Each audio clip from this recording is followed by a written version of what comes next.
بسم اللہ الرحمن الرحیم۔ السلام علیکم۔ مدینہ منورہ کا بازار تھا۔ گرمی کی شدت اتنی زیادہ تھی کہ لوگ نڈھال ہو رہے تھے۔ ایک تاجر اپنے ساتھ ایک غلام کو لیے پریشان کھڑا تھا۔ غلام جو ابھی بچہ ہی تھا وہ بھی دھوپ میں کھڑا پسینہ پسینہ ہو رہا تھا۔ تاجر کا سارا مال اچھے داموں بک گیا تھا، بس یہ ایک غلام ہی باقی تھا جسے خریدنے میں کوئی بھی دلچسپی نہیں دکھا رہا تھا۔ تاجر سوچ رہا تھا کہ اس غلام کو خرید کر شاید اس نے گھاٹے کا سودا کیا ہے۔ اس نے تو سوچا تھا کہ اچھا منافع ملے گا، لیکن یہاں تو اصل لاگت ملنا بھی دشوار ہو رہا تھا۔ اس نے سوچ لیا تھا کہ اب اگر یہ غلام پوری قیمت پر بکا تو وہ اسے فوراً بیچ دے گا۔ مدینہ کی ایک لڑکی کی اس غلام پر نظر پڑی تو اس نے تاجر سے پوچھا کہ یہ غلام کتنے کا بیچو گے؟ تاجر نے کہا کہ میں نے اتنے کا لیا ہے اور اتنے میں ہی آپ کو دے دوں گا۔ اس لڑکی نے بچے پر ترس کھاتے ہوئے اسے خرید لیا۔ تاجر نے بھی خدا کا شکر ادا کیا اور واپسی کی راہ لی۔ مکہ سے ابو حذیفہ مدینہ آئے تو انہیں اس لڑکی کا قصہ معلوم ہوا۔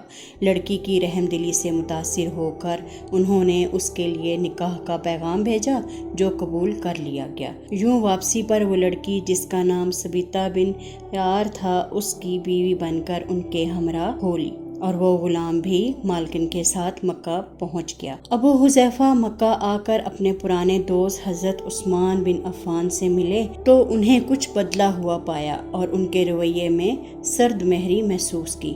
انہوں نے اپنے دوست سے استفسار کیا کہ عثمان، یہ سرد مہری کیوں ہے؟ تو حضرت عثمان بن عفان نے جواب دیا کہ میں نے اسلام قبول کر لیا ہے اور تم ابھی تک مسلمان نہیں ہوئے ہو، تو اب ہماری دوستی کیسے چل سکتی ہے؟ حضرت ابو حذیفہ نے کہا تو پھر مجھے بھی محمد صلی اللہ علیہ وآلہ وسلم کے پاس لے چلو اور اس اسلام میں داخل کر دو جسے تم قبول کر چکے ہو۔ چنانچہ حضرت عثمان رضی اللہ نے انہیں بھی نبی پاک صلی اللہ علیہ وآلہ وسلم کی خدمت میں پیش کیا اور وہ کلمہ پڑھ کر دائرہ اسلام میں داخل ہو گئے۔ گھر آ کر انہوں نے اپنی بیوی اور غلام کو اپنے مسلمان ہونے کا بتایا تو ان دونوں نے بھی کلمہ پڑھ لیا۔ حضرت ابو حذیفہ نے اس غلام سے کہا چونکہ تم بھی مسلمان ہو گئے ہو اس لیے میں اب تمہیں غلام نہیں رکھ سکتا، لہٰذا میری طرف سے اب تم آزاد ہو۔ غلام نے کہا آقا، میرا اب اس دنیا میں آپ دونوں کے سوا کوئی نہیں ہے، آپ نے مجھے آزاد کر دیا تو میں کہاں جاؤں گا؟ حضرت ابو حذیفہ نے اس غلام کو اپنا بیٹا بنا لیا اور اپنے پاس ہی رکھ لیا۔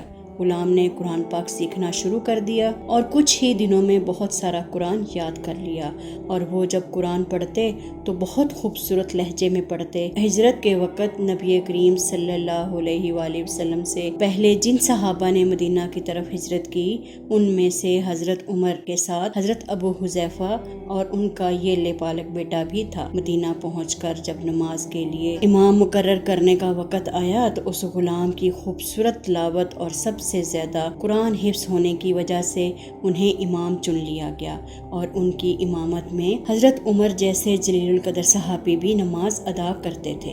چنانچہ مدینہ کے یہودیوں نے انہیں امامت کرواتے دیکھا تو حیران ہو گئے کہ یہ وہی غلام ہے جسے کوئی خریدنے کے لیے بھی تیار نہ تھا۔ آج دیکھو کتنی عزت ملی کہ مسلمانوں کا امام بنا ہوا ہے۔ اللہ پاک نے انہیں خوشگلو اس قدر بنایا تھا کہ جب آیات قرآنی تلاوت کرتے تو لوگوں کا ایک ہجوم ہوتا اور لوگوں پر ایک محویت طاری ہو جاتی اور راہگیر ٹھٹک کر سننے لگتے۔ ایک مرتبہ ام المومنین حضرت عائشہ رسول پاک صلی اللہ علیہ وآلہ وسلم کے پاس حاضر ہونے میں دیر ہوئی تو آپ صلی اللہ علیہ وآلہ وسلم نے توقف کی وجہ پوچھی تو بولی کہ ایک قاری تلاوت کر رہا تھا، اس کے سننے میں دیر ہو گئی، اور اتنی خوش الہانی اور اس قدر تعریف کی کہ حضرت صلی اللہ علیہ وآلہ وسلم خود چادر سنبھالے ہوئے باہر تشریف لے آئے۔ دیکھا تو وہ بیٹھے تلاوت کر رہے تھے۔ آپ صلی اللہ علیہ وآلہ وسلم نے خوش ہو کر فرمایا اللہ تبارک تعالیٰ کا شکر ہے کہ اس نے تمہارے جیسے شخص کو میری امت میں بنایا۔ تو کیا آپ جانتے ہیں کہ یہ خوش قسمت صحابی کون تھے؟ ان کا نام حضرت سالم رضی اللہ تھا، جو سالم ابو حذیفہ کے نام سے مشہور تھے۔ انہوں نے جنگ موتا میں جام شہادت نوش فرمائی۔ اللہ تعالیٰ ان پر ہزارہا رحمتیں نازل کرے۔